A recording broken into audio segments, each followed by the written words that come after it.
Yeah, these are the same. I'll describe it the way we're filming before I prattle on.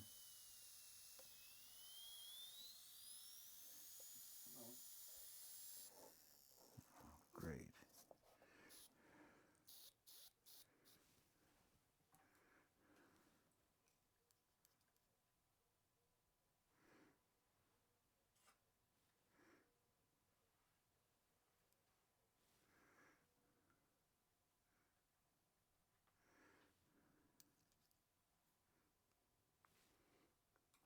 I don't know what these would cost now. They're almost like Stradivari violins.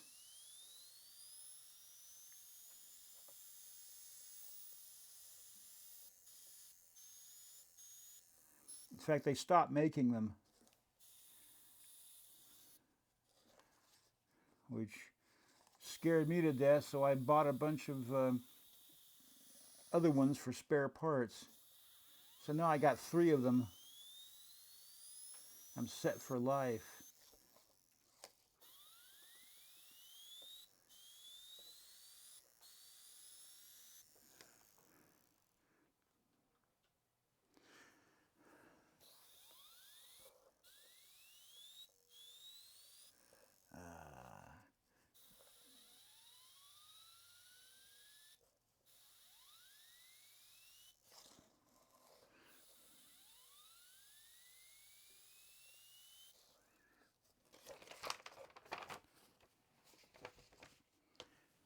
You can show it here.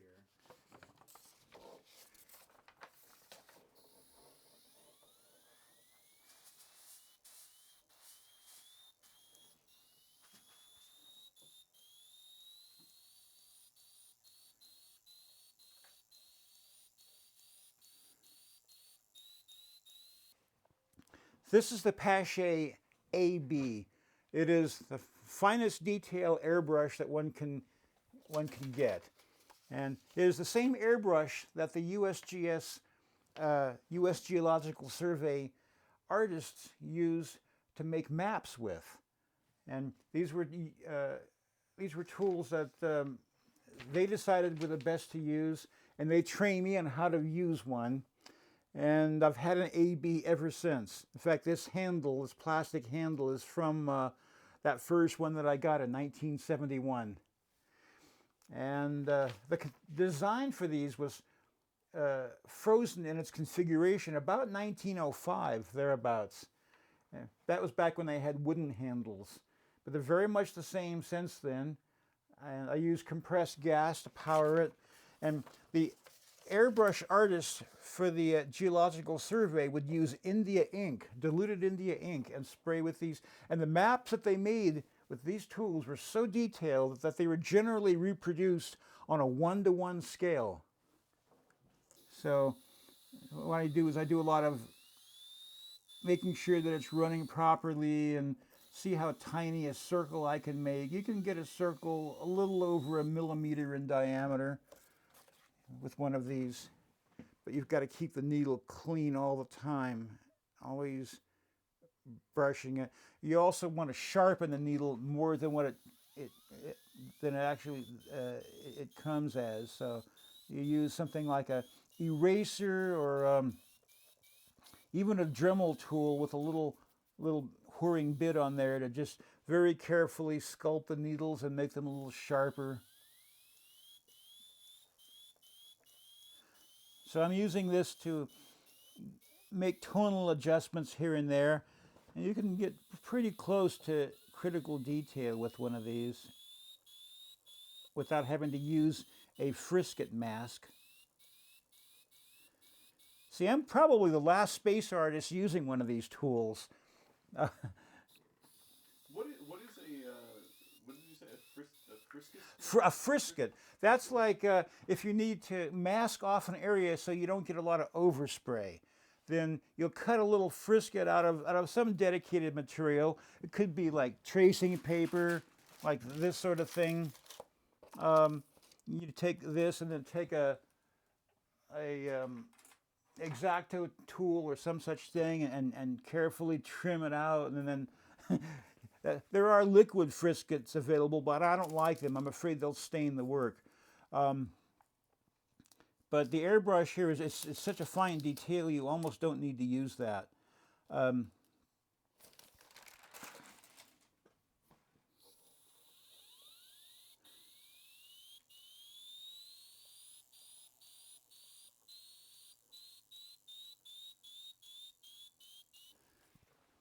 then once in a while you'll overspray it a little bit and just go at it with a little bit of a Q-tip there and such.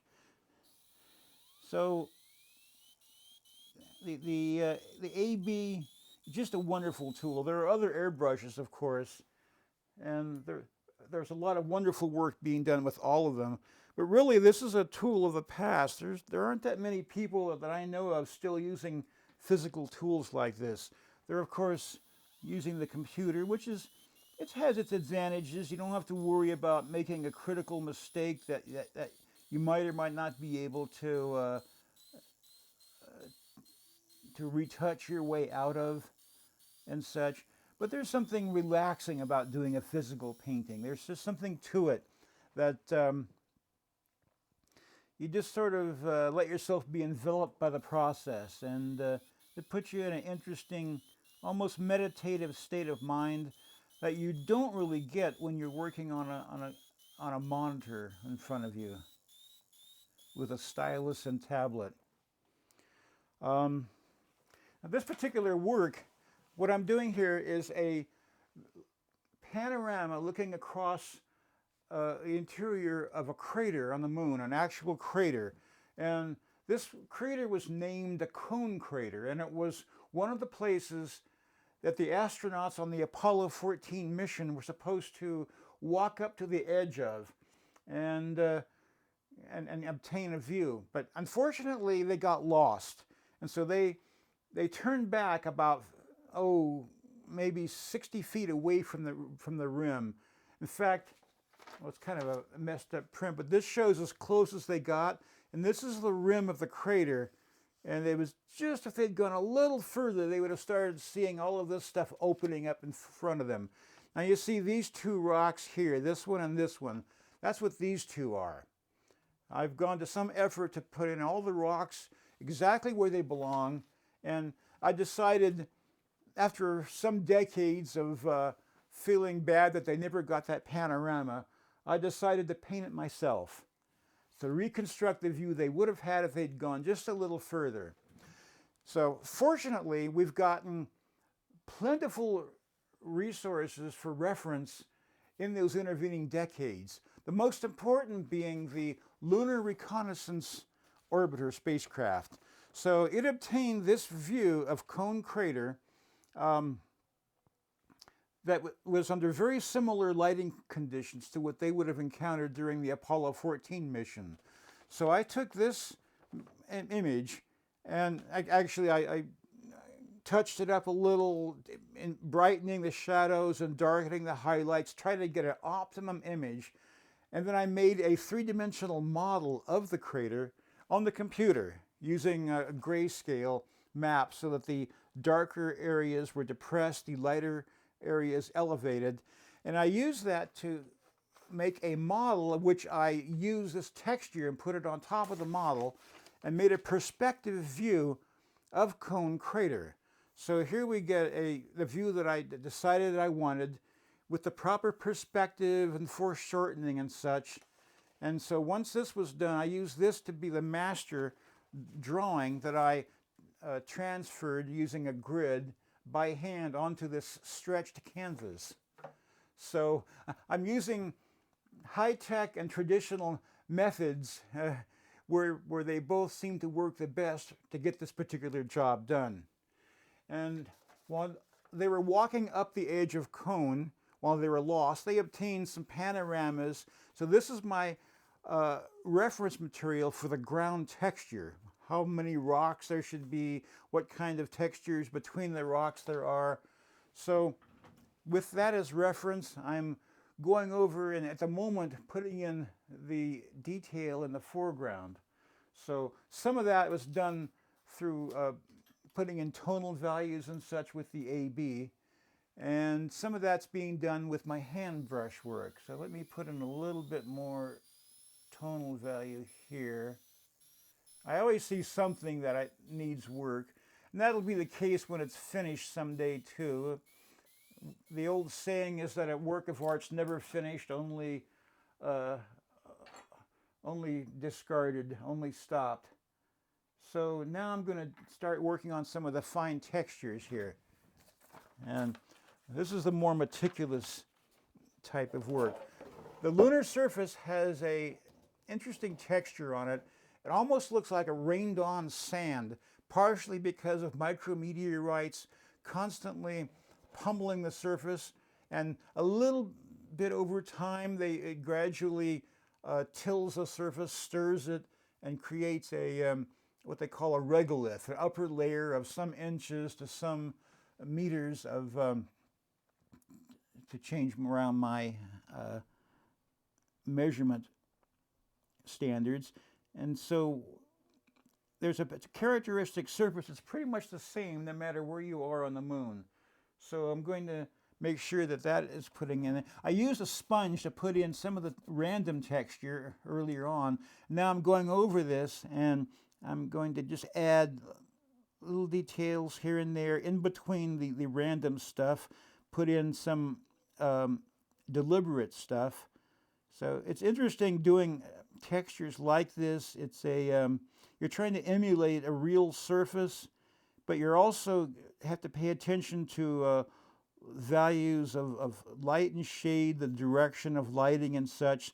So I'm going to go over this later on and actually go over and add highlights where the sunlight is just catching the light on each of these little tiny overlapping depressions here. And in a lot of ways, there's nothing like doing a traditional media painting. It's a wonderful thing. And I think that in this day of everybody doing things digitally, I think that it will only increase in its prestige over time. It's almost like a magical thing to see somebody creating something out of physical raw materials rather than doing something on a screen. Even the people you see with their spray cans doing their crude art of the moment, they attract a big crowd of people just curious, just fascinated at the creative process. So even the most lowly works of art are respected and something that people are curious about.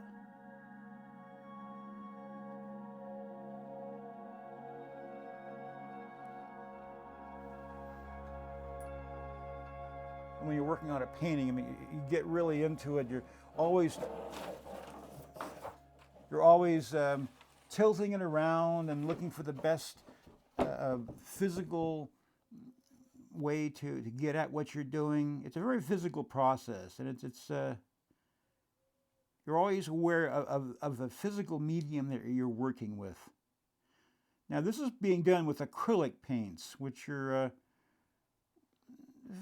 pretty benign. A lot of my works are oils, and that requires a flammable working medium, and the paints themselves are, well, they have a characteristic odor that some people object to, but especially the turpentine you have to use.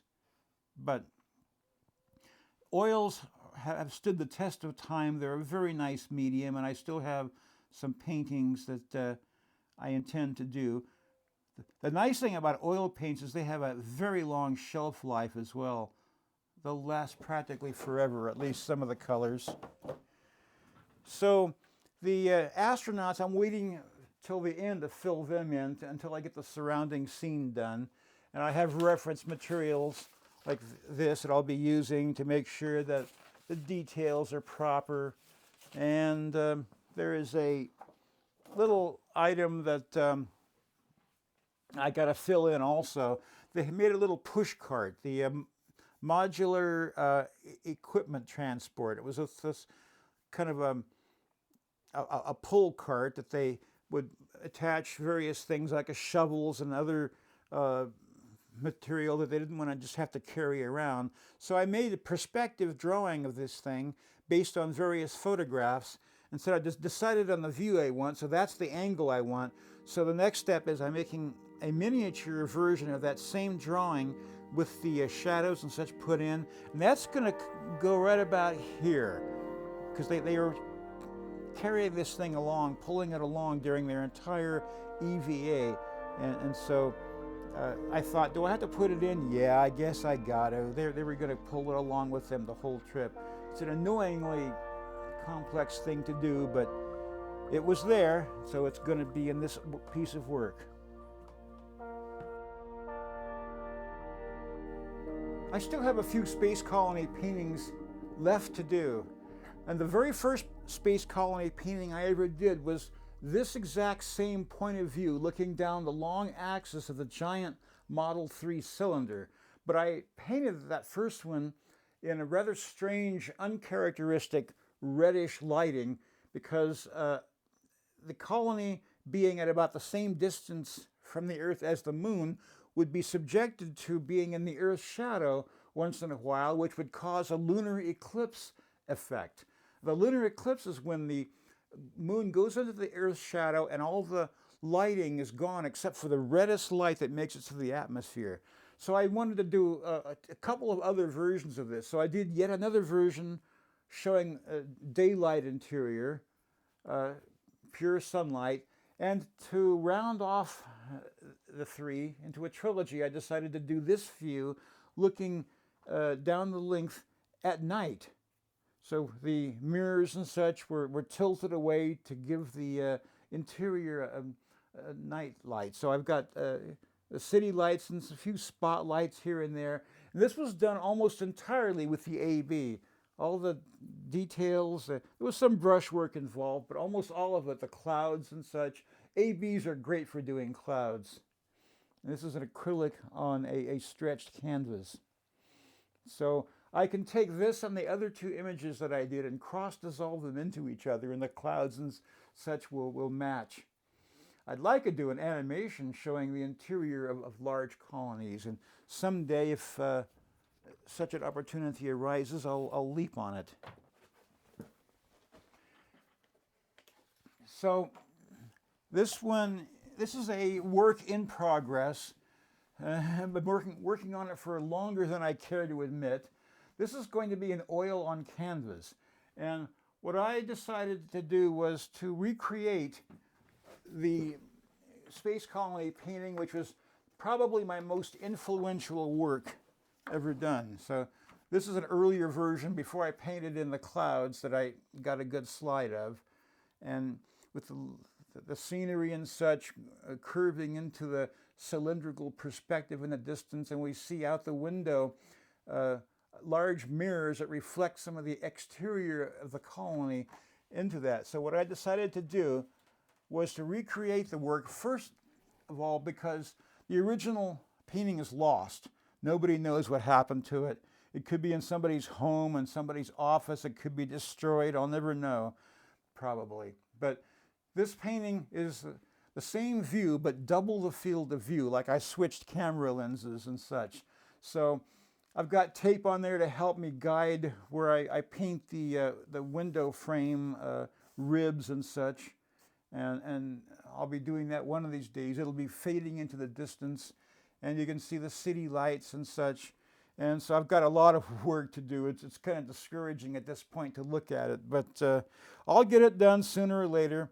It'll be all different. The reason everything's really yellowish here is when I paint the green grass, especially when it's illuminated by the sunlight shining through and giving us a transmitted light effect, it's better to start with a brilliant yellow and then go after it with it later, go on top of it with a green transparent pigment. And when you do it just the right way, the yellow will show through and it will produce a very nice transmitted light luminous effect.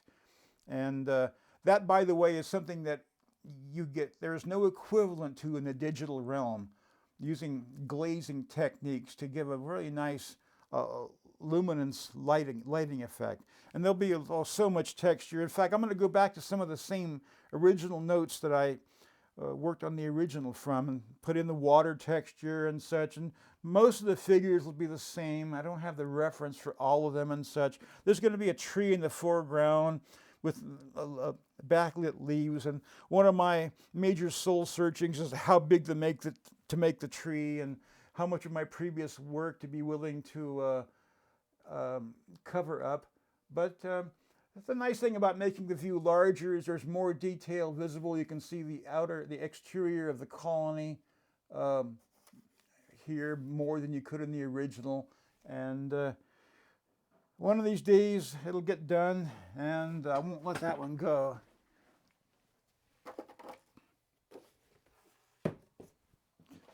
When you're this is a fresh crater. I'm trying to remember. I think it was like 300 meters across, something like that.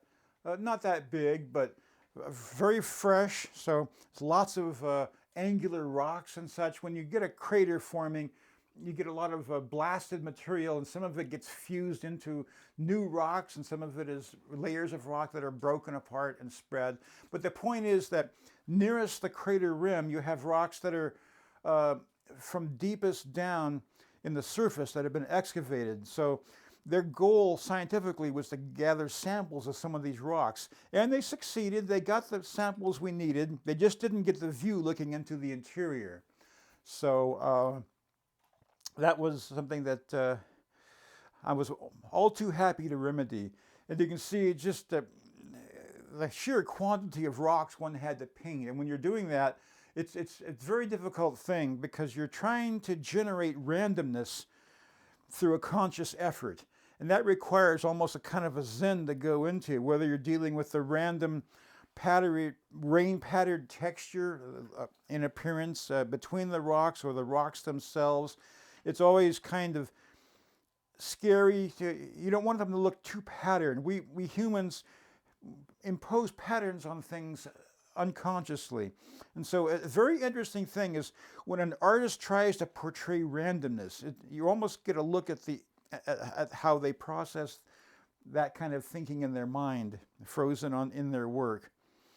So this one was just trying to get the shadows consistent. It's a very wide angle view, about 160 degrees. So the sun is just out of range on the right side, and the anti-solar point where our shadow would be cast is just off the left. So it's a big deal as far as the view that we're encompassing. I was never intimidated by wide fields of view. The space colony work and such that I did frequently indulged in such things. And I guess it was Chesley Bonestell who really impressed upon me the need to be aware of the perspective and making it the perspective consistent above all else. So at some point it's almost like doing a globe on a flat piece of paper if you're doing too wide an angle, where you have to work out compromises and such. And of course there are lenses and such that have dealt with that through their own design. But it's a lot of fun. You can see on the in the shaded portion, the illumination, the surrounding lighting is lighting up the shadows to some extent. And but where the surfaces are horizontal and such, there's less of that surrounding lighting, so the shadows are darker. And the shaded side of all the rocks and the surfaces tend to look more colorful than the rest of the moon. That's partly because you're illuminated by the surrounding ground of a given color, and that's shining on whatever color the rocks themselves are. So it tends to emphasize the browns or whatever colors there are in the scene.